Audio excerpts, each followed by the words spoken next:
dungeons in Elden Ring is a little like ranking animated comedy shows on Netflix. Even if you are the creme de la creme, the very sight of you still probably activates someone's gag reflex. I did another video ranking the catacombs of Elden Ring, and the only ones that particularly stood out were the Hero's Grave dungeons that were significantly larger, had more valuable items, and were overall more dynamically designed, and just felt like they had more effort put into making them. Most caves don't have that benefit. I'm not gonna find Blackreach or something in here. They're just caves. When all is considered, there seems to be very little reason to explore caves unless you're just doing a run that hinges on very specific items. They aren't even that good for videos. Like, it's dark and dismal, and you need to have a torch just to keep your footage from looking like digital vomit. So instead of ignoring reality and acting like most of these are treats to delve into, I'm flipping the scale on its head and ranking the caves from a -1 to a -10 based on how crap it is. Hopefully you don't mind a longer intro for this one, but if you clicked on a video this long, something tells me you probably don't give a shit. All I know is my medicine was due for refill 3 days ago, and I've done piss all about it. So grab a beer, maybe some Cheetos, or even a blanket and strap in, because you're about to witness a full-grown adult baby-ass man unhinge his brain from his skull for about 55 minutes. Let's begin with arguably one of the worst caves in the whole of Elden Ring, and probably the worst location to really have a bad cave, because it's at the very start of Limgrave. The very start of the very start. For me, it was the first cave that I actually found in my first run of the game, and I'd wager this is true for a pretty big percentage of players. This cave gives you so many false expectations of what the caves in the game actually give you later on. The only notable item is a tailoring kit that allows you to alter some armor sets, which mostly just allows you to take off the capes of some chest pieces at the expense of slightly decreased defense. This is a cool idea on paper, I guess, but all this really does is reveal how awkwardly designed most of the chest armor is, because the backs of all of them just look like boring metal sheets.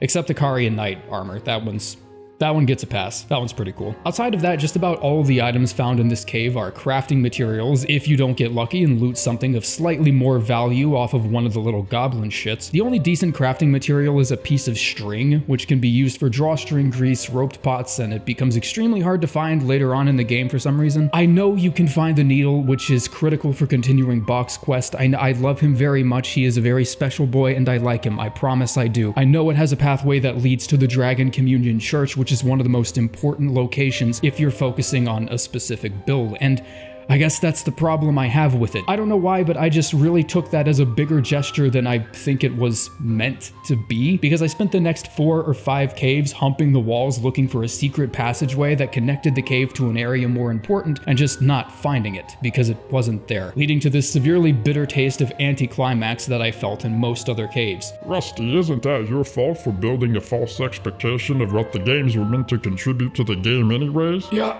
you're probably right.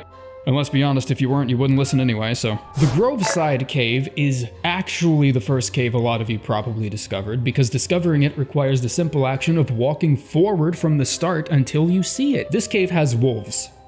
That's pretty much a point right there, but these wolves also drop thin beast bones, and despite it being a very common crafting item, it is still used to make bone darts, which I'll admit is something that never hurts to have on you. There's also a cracked pot here, and its level of value directly corresponds to how much you like fighting with consumables. The boss of the cave is a Fara Mazula beast man, and I have no idea what the lore is behind why he somehow managed to wind up here of all places, but I know for sure that whatever it is, it doesn't make sense. The boss drop is a Flame Drake talisman, and at the beginning of the game, when you have no other talismans available to you right now, it's not bad. It's not a bad pick, especially considering how often sources of fire are used against you in the game. It's hard for me not to criticize how bland the cave is outside of that, arguably in items, but certainly so in design. In the same way you found the cave, you can explore it. Walk forward until you find the magic yellow piss fog, press the damn button, and just go right through it. It feels like someone using a map editor started digging a hole in a straight line, fucked up, and then continued the line in a slightly different direction and then stopped. That's the cave layout. Yeah, I've read the comments. Okay, I get it. Maybe I didn't consider the value of cracked pots as much as I should have, but I don't think it's some half-baked take to say that when the best item in a whole-ass cave is pottery, we're in pretty deep shit. Ooh, Limgrave Tunnels. Okay, now this is a layout I can get behind. The boss drop is Roar Medallion, and the recent 1.07 patch has given it much more value by making it work with Regal Roar, but considering it also works with Star Starcaller Cry and Shriek of Milos, which I think are two of the coolest unique skills in the game, it's a pretty damn good pickup, like you shouldn't sleep on it. This is also where you find a large portion of early game upgrade materials, 10 smithing stone ones I'm pretty sure, give or take, and a somber stone one for unique weapons that are too upper class for that basic shit. The cave is essentially a big ass mine shaft complete with an elevator, and even the boss arena itself looks like it's full of glistening gold and other valuable materials the poor idiots in the back are probably still trying to find. It's not exactly eventful because, once again, it's a fucking cave, but chances are you found a couple caves before this and were wondering when exactly they would start, you know, opening up a bit. And this is also a really good cave in which to find glintstone scraps, which are very fun consumable items that spawn magic bolts that will hone in on any enemies near you. They're fun, I guess. I think that's the only thing I really have to say about them. It's a refreshing change of pace considering the caves we started out with, and I would consider this a pretty good indication that the caves will only improve in layout and in enemy variety as we continue on. What in the bowling ball sized shit is this? Earthbore Cave is the kind of botched project I see in elementary schools. The enemy roster for the entire cave is nothing but rats and bigger rats. The only drop worth anything is the Spelldrake Talisman, and maybe also the Kukris, which are pretty okay for dex builds. And the cave boss is a goddamn rune bear that falls through the floor if you're trying to escape a grab. I'm pretty sure whether it dies or not is a complete coin flip. I've seen some people say it died immediately afterwards, and I've seen people say that it didn't and they were locked in the room and had to warp out. And if you don't kill it on the first try anyway, it's already aggroed in any subsequent attempts because you begin the fight by waking him up from his little snooze fest. So there's a good chance you'd enter the boss room and the bear would just immediately cold cock your ass without any build up or warning. And good luck trying to kite this motherfucker around anything because the arena is flatter than weak old beer left in an oven. If I'm saying too much about how frustrating the boss is, that's because the only thing this cave has is the boss. That's all this cave gives me to talk about. You fall through a floor, I guess. That's pretty exciting. And then you get to fight more rats.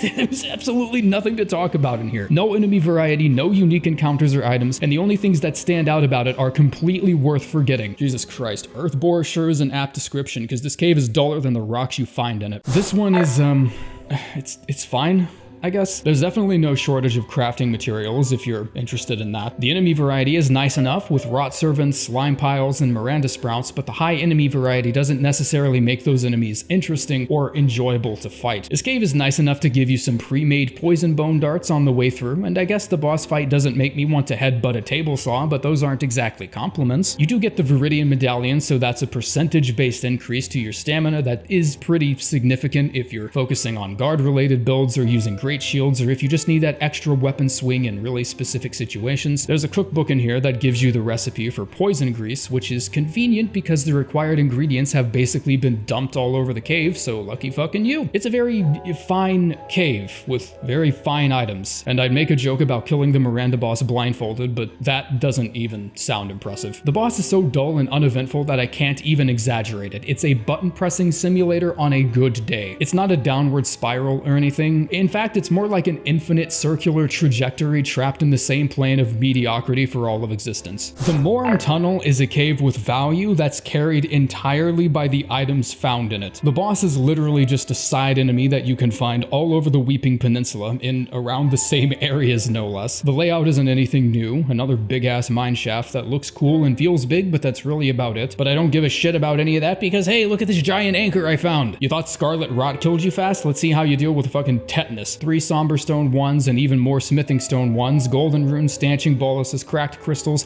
and an explosive stone clump, which might be one of the most enjoyable consumable items in the game. You just throw it and it just explodes. A real caveman's weapon. If you were to take out most of the items this cave presents, I wouldn't even give it a passing glance. Like, it would not be a blip on the radar. I probably would have intentionally skipped it just to see if anyone noticed. But that anchor is some silly ass shit with wild strikes, and I'd never say no to free upgrade materials, so I guess it's okay. I could just say this cave has patches in it and give it a -1 and move on, but I think you guys might be looking for something a little more analytical than that. The cave layout is pretty simple, it's boring enough. Once again, this is the case of the cave's value being absolutely 100% carried by how great the items are. This is the first time we've run into a glovewort of any kind in a cave, which is cool, but that's not even the surface of the wealth of goodies waiting for you in Murkwater. Why am I writing this like it's a fucking game show reveal? None of you care, like just like you didn't win a a prize or anything. This isn't a new car. No, this is in fact where you pick up what is fashionably one of the greatest armor sets you can ask for, the good old leather set. It doesn't make your ass look like it's about to rip out of your pants like it does in Dark Souls 3, but that shoulder cape, utility belt, squeaky boots, and fashionable gloves that fit well with any other set all come together for an extremely appreciable and tight... Okay, now I feel like I'm on a cooking show. And that's all in addition to a +7 spear. Pre-upgraded, prepaid for, no down payment, whatever the fuck. And if that wasn't enough to entice you, then you can always spare patches instead, and then you can buy Margit Shackle from him in Liarnia, as well as a couple cookbooks, a parrying dagger, and a few other cool trinkets. You also get one of 2 gestures from the fight, depending on who surrenders first. None of this makes me feel anything. It doesn't mean the cave is good, and honestly, Patches is a snake anyway. Yeah, I will never forget how you abandoned me during the Radon fight, you asshole. But the sheer amount of items I get from this cave is just too much to be ignored. Just whatever, just give me my leather set and I'll be on my way. Yes, classic FromSoft. Put all the effort into a random cave, make it look cool as shit, top it off with waterfalls and platforms, and then shove it so far back into the anus of Limgrave that no one finds it until hours later into the game. This is one of the few caves that actually challenged my expectations of what caves were in Elden Ring, and whether or not it was actually a huge mistake to just dismiss them outright as wastes of time, because some of them are legitimately well designed and feel wonderful to explore. You can find a couple smithing stone 1s and 2s, some fire grease, a sham wow, yeah, not even gonna try to pronounce that. It's one of those words that look simple, but it probably isn't. And the Golem boss gives you the blue dancer charm, which is great for Tarnished who like running around with nothing but their bare ass and loincloth. The sham wow is a decently good weapon with really good scaling, good build up with certain affinities at +25, and it's used by Millicent, and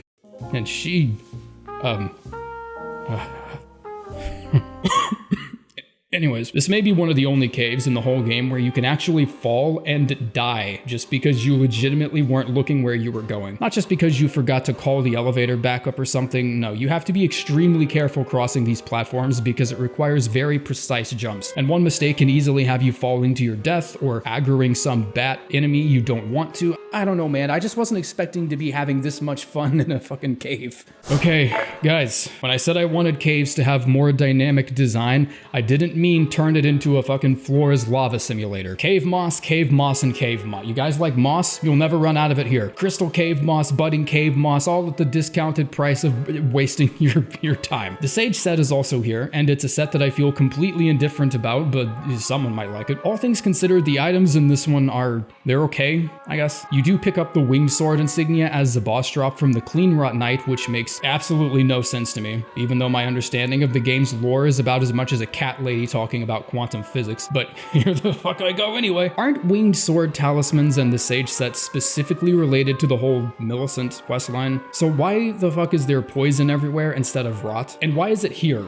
Like, is this just like an appetizer? Am I just looking into this too much? Does anyone else even care? Who gives a shit? I'm moving on. It's not like it makes a difference or anything, because either way, I still think this place is an armpit from hell. Why do I feel like this is the 10th time I've seen this in a FromSoft game? What is it with Souls games and stinky ass floors? I've bitched enough. I'm giving this one what I'm giving it, and no one's gonna change my mind. Next. Up next is the Lakeside Crystal Cave.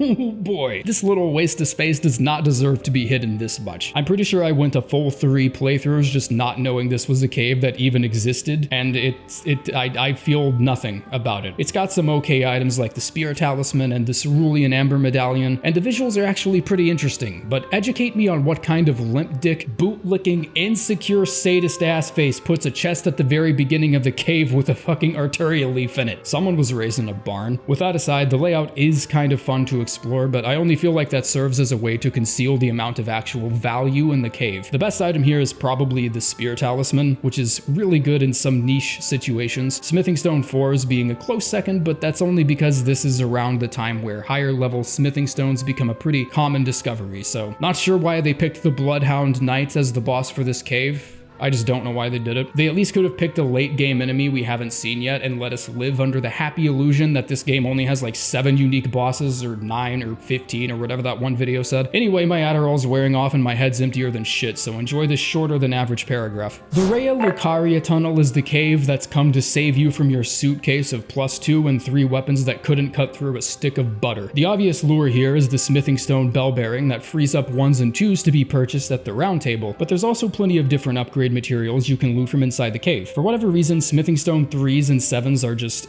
they're urban myths in this game. Like, you'll be searching high and low, driving yourself up every wall in the game for hours, turning over the planet trying to find these things, and it just won't happen. Smithing stone 3s are found in this cave, and in bulk, my dude. If Costco had an aisle for smithing stone 3s, this is what it would look like. Plenty of somber stone 2s and 3s are also found in here, and the Shatter Earth spell, which is a spell, I guess, and the crystal knife. And the cave boss is only a single crystallian. Just kill his ass. By now, you should be good at it. In terms of design, it's another one of those giant mine shafts with a couple of elevators and even an extra elevator very near the boss room that cuts down significantly on the walkback time. And that's if you plan on actually losing to this blueberry push-pop pushover. Glintstone scraps are cool though, and there's no shortage of them in here, which you should expect because the stone-clad little shit can't do anything but spawn them at you despite carrying a giant pickaxe in their other hand. It's fun. It's honestly one of the better ones, especially considering the fact that you can actually look all the way down and see the boss waiting for you. It's not exactly functional by any means, but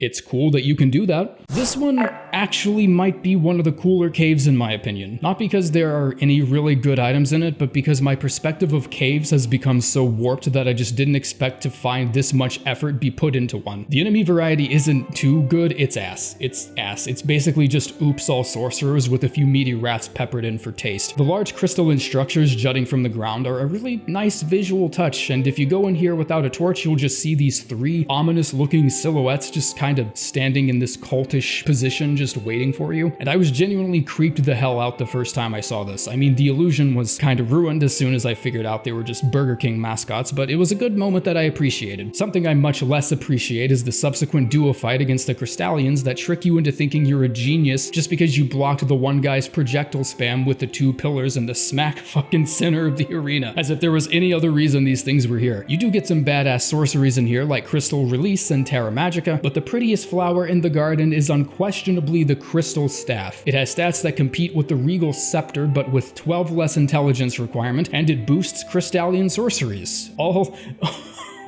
3 of them. Is this part of Liurnia or Altus? Whatever, doesn't matter. The Ruin-Strewn Precipice is technically a cave. It's listed as one, so I'm gonna rank it as one. And I wonder how much unsolicited advice I'll attract by saying it's my favorite in the game? Well, we're about to find out, because that's exactly what it is. Bypassing the lift and choosing to scale this place up to the magma worm, I think was the best decision for my first playthrough. Something about it felt so majestic and brooding at the same time. Like, just the fact that half the cave was on the outside, just creating this giant exposed scar on the cliffside. The droning music in the background and the singing bats that have this weirdly dissonant harmony with it, to the point where you're not even sure if it's intentional, but it sounds cool, so you just don't really care. This was the most memorable part of my first playthrough for me. All the visual elements combined with the fact that Altus was right above my head made me feel like I was climbing up to some higher power that I still just didn't quite understand yet. Add in the vulgar militia traps and the weird exploding beetle for some reason, and it's just, this whole place just gives you this uncomfortable feeling that you're this intruder that has no idea what they've gotten themselves into. Smithing stone 4s and 5s, somber stones of roughly the same quality, a really cool curved sword, and an even cooler, bigger curved sword you get from the boss drop. I know the measurement I'm using implies that all caves are just worthless, but I feel like this one deserves a genuine exception. So I'm giving it a nice, round, well-distributed 0. Oh my god, I need so much water to get through this. And now for a far worse iteration of the magma worm boss. Why did they decide to put one lone soldier here with a burglar alarm horn after all of the guys I've already killed? Upgrade materials and weapons once again out the ass, cross Naginata, Moonveil, a dragon heart as an extra cherry on top, and enough smithing stone 4s to get your weapon to plus 11, I guess. Yeah, there's only like 7 of these here. I don't know why I introduced it as like this big thing. Oh, and you thought the magma worm fight was annoying before? Try fighting him in some guy's bedroom, because that's about how much space you have to work with. Honestly, if you're just here for the cross Naginata, there's no point in even fighting the boss, really. There's a lot in here that can all be accomplished without ever really fighting the stupid worm, including unlocking the shortcut back to Limgrave at the rectum end of the tunnel.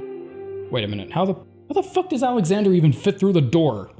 Hold on, what? This one actually had a really interesting visual theme going for it. Throughout the cave, you'll come across these weird isolated cells housing plenty of putrid burning corpses, and there's a secret hidden lever guarded by a bunch of vulgar militia. And by a bunch, I mean like 3. Pull the lever and release the prisoners, revealing access to a few items, the pillory shield, which increases your vitality, the regalia of yokai, which can be found just outside the cave after fighting the frenzied duelist boss, and the wakizashi is also here. There's plenty of other items here like a somber stone 5 and a stone sword key, but I think the most valuable item in here, especially for consumable users, is the old fang item. Anyone who's learned the hard way just how uncommon these things are know exactly how stingy they need to be with certain throwing pots, because you can't just be tossing those bitches out like they grow on trees, you know? Aiming an academy magic pot or a red main pot requires care and precision, you know? This ain't no Steam refund policy. You can't just item spawn that shit back in whenever you want. I think the prison layout was a bit creative. It was something new. Enemy spawns had all the variety of a cheese pizza, but I guess the items were pretty nice, so I don't know. I'm not complaining too much, I guess. Oh, cool. Another mine shaft, and one I have a particular distaste for, and probably for the same reason everyone does, because I did not ask for the war crimes committed against me to wind me up here in the first damn place, but I'm sure stubborn enough to bang my head against a brick wall I'm obviously too low level for until it finally breaks. You haven't experienced true agony until you've mentally locked yourself into a war of attrition against the Sellia Falling Star beast at level 20 fuck. But if you do manage to put him down, you'll get one of the greatest items you can ever possibly ask for in the early game, which is the first Somberstone Bell Bearing. This completely eliminates the search for Somberstones, which can almost feel like a lost cause in the early game, but it has just as many items for mid-game builds as well, like the Somberstone 6 and Smithing Stone 7. The Rock Blaster Sorcery can also be collected here, and the Faithful Canvas Talisman, which is a joke. A joke, that's what it is. At least by itself. If you like giant centipedes, then by golly, you'll love this tunnel because that's all you find in here. At this point in the list is where good items start becoming the norm, meaning using required upgrade materials and cool weapons as a potential positive talking point is becoming rapidly less effective. But Gravity Stone fans are still fun as fuck though. Fuck this cave and everything in its general vicinity, including the dumbass bear outside. The cave opens with an almost unavoidable rune bear encounter that you only seem to get by if you use Unseen Form or some sort of sneaking buff like Assassin's Approach, the Black Knife set, or what have you. I'm pretty sure that's an over-dramatization of how the rune bear actually works, but it's always felt like this one is just quicker to aggro than most others. I don't know why. It's not like he's guarding anything of importance, because the only items worth even mentioning are the 2 talismans, which are the Bullgoat Talisman and the Flame Drake +2, and only one of them are good. And that's only if you use heavy armor. There's a Beastman of Farah Missoula duo fight in here to wrap things up, and it's beginning to feel like all these bosses have unnecessarily long titles because I'm not even bothering to capitalize shit anymore in the script. A couple crafting materials, some golden runes that are pretty high up there, but you can get runes elsewhere, so that's not special. Like, I'm sorry, holy shit. Have you ever tried to fight this thing? Have you seen just how much health this one rune bear in particular even has? I feel like he belongs in the snowfield with the rest of the overpowered muscle fucks with a 5-digit HP. I'm pretty sure this was the exact rune bear that one channel used to fight and kill Melania and just uploaded a video on it. Okay, so I just watched that video actually, and no, it was definitely a bear from the snowfield. Like, it had white fur and everything. Like, you could tell very, very easily. Look, my point is, how far up your ass does your head need to be to give this bear 18,000 HP? 1,000.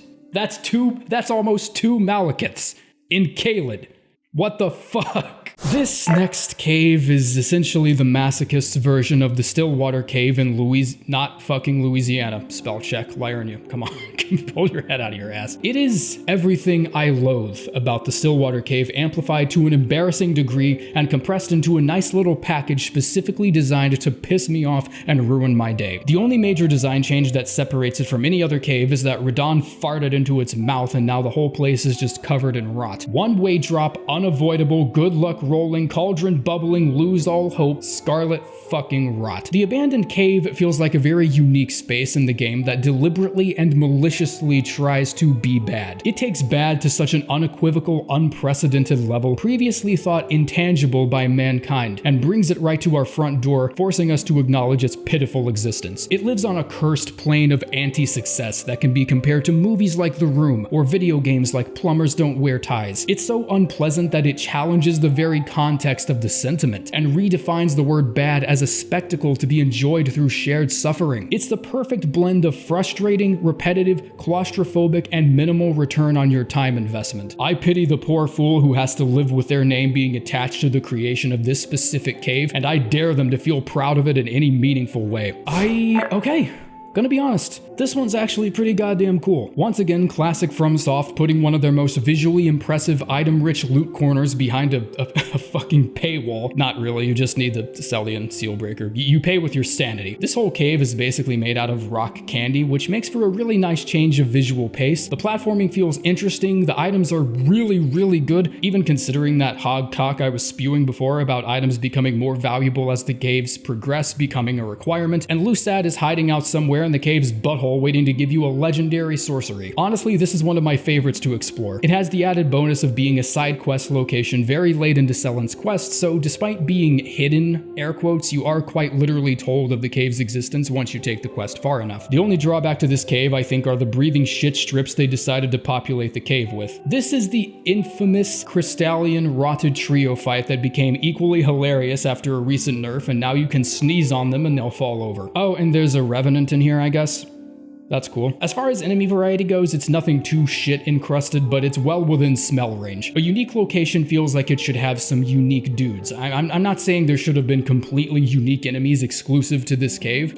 Actually, that's exactly what I would have wanted, but that probably would have taken them 6 extra months to make, and I like to have real world expectations. I don't know, maybe a demi-human queen or a red wolf, or put a fucking cuckoo knight in here, like just for no reason. And have him standing completely idle on like a cliffside or something so you can knock him over. Okay, I'm talking out of my ass now, so I'm just gonna go on. This cave is the closest we're going to get to an Elden Ring themed loot box opening simulator. Someone just up and left town and forgot to take all their shit with them. Either that or someone was really fucking proud of an asset they made and they wanted to copy paste it 10 other times in the cave. And it really does feel true to a loot box opening simulator too, because there's lots of goodies here and only 1 or 2 of them you can probably actually use. The most notable items are the raptor talons and the raptor's black feathers. The rest of the items will likely be a toss-up in regards to whether or not you can actually use them. There's just a mix of everything in here. There's a candle tree shield, there's a skeletal mask, golden great arrows, dragon wound grease. The enemy variety is precisely 1. There is 1 enemy. The whole place is just a pit filled with discount Halloween decorations with discount Halloween city weaponry. And it can even get annoying if you don't have a weapon that can kill them outright without the double tap when they're down. The sentry torch can get rid of those pesky illusory walls, and it'll light up that pesky black knife assassin for you. But if you'd rather go full big dick, then I suppose you can just tell where she's at by looking at the water movement. It feels easy to walk through and tell where everything is, while also offering a bit more variety than the standard cave, and I'm certainly not a guy that complains about being surrounded by big chests. So there you go, Sage's Cave. You get the mushrooms out here, so that's an extra 5 points right out of the gate, and there's fucking green syphilis everywhere, so that's 5 points off. Lots of different poison-themed items in this one, including poison bone darts, grease, preserving boluses, and especially the Kindred of Rot Exaltation Talisman. Other than that, it's just nothing special. Some more dragon wound grease and a few crafting materials. This cave is honestly as ordinary as they come. The only good item worth getting here is the Exaltation Talisman, and I guess the mushroom set, but I'm just saying that so people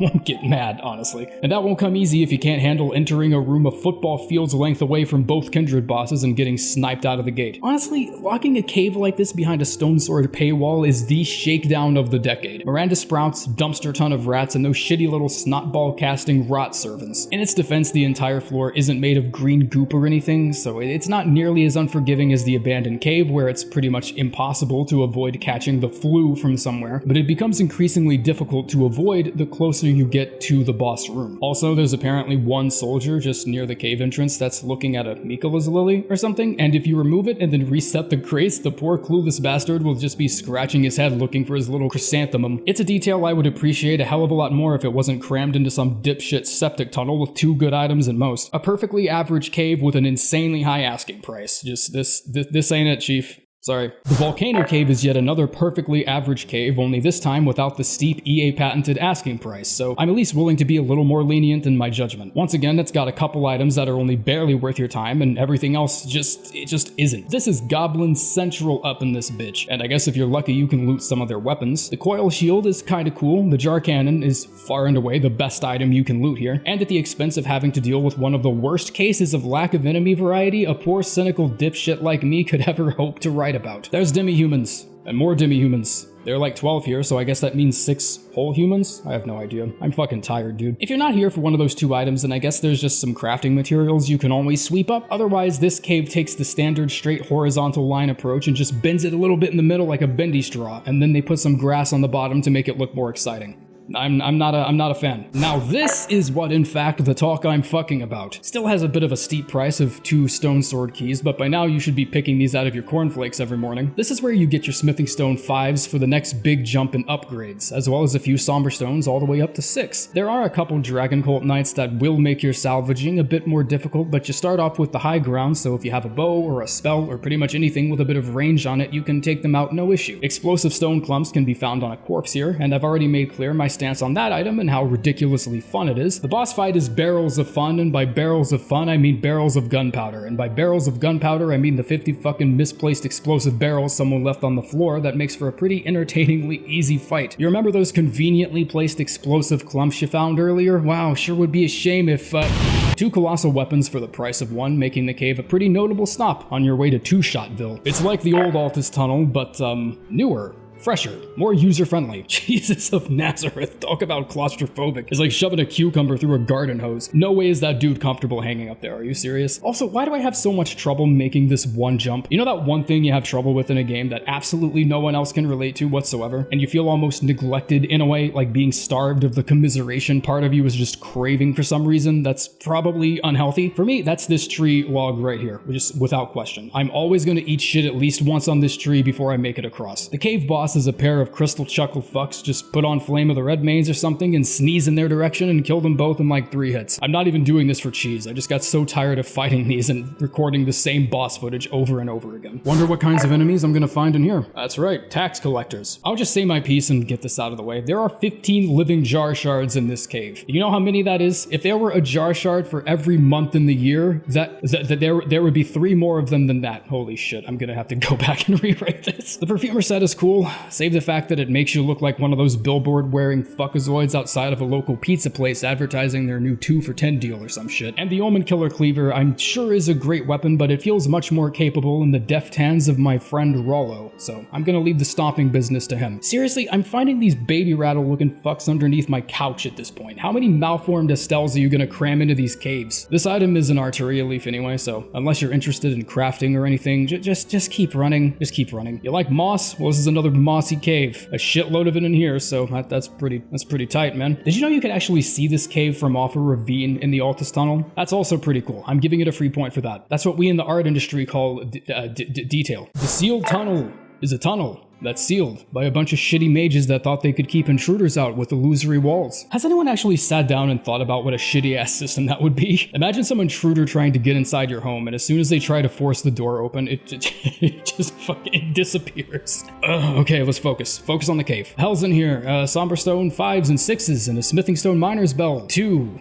Yeah, just in time for it to not be useful anymore. But I guess if you're rethinking your life decisions, or if you're mid-playthrough and that Zweihander is looking pretty sexy after 1.07, then you can always do a hard pivot and upgrade something else you haven't really focused on until now. Also, it's surprising how fun the glintstone scrap still manages to be, even at this point in the game. It has one of the coolest layouts in my opinion. It's got weaving routes that end up creating really cool platforming sections, and you even have to do that thing where you would find a really large enemy and lure it into destroying a statue with something valuable in it. It would be even better if that one statue had something actually valuable in it. The Onyx Lord Greatsword is one of my favorite weapons, and especially after all the hyper armor, super armor, mega armor, whatever the shit armor was given to the repulsion weapon skill, so this one's alright. This one's pretty good. I'm putting the mountaintops and snowfield into a single category because the endgame caves are very sparse. Honestly, I think there's only like 3 of them. Yep, I just recounted. There's 3 of them. First up, the Spiritcaller Cave. I have such mixed feelings about this one. It's another one of those caves with actual effort put into its layout and its visual themes. There's actual grass growing inside the cave. Like, how is that even possible? What the fuck? I didn't know they made miracle grow. Shut up.